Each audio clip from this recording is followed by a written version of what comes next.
পাপ্পা তুমি কি খাচ্ছ? বিরিয়ানি। তাই বিরিয়ানি তোমার ভালো লাগে? খুব ভালো লাগে। তাই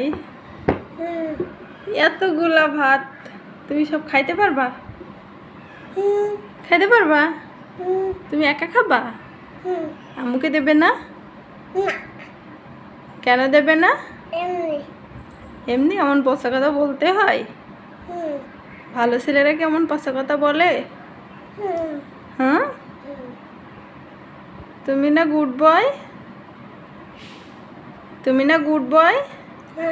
গুড বয়রা কেমন পচা কথা বলে? আম্মুকে বলে যে দিব না? বলো দিবে না, বলো। আমি দিব না। দিবা না? তুমি তো ব্যাড বয়। তুমি তো ব্যাড বয়। তোমাকে আমি ব্যাড বয় বলছি না? তাও দিবে না? তাও দিবে না? ঠিক আছে, দিতে হবে না।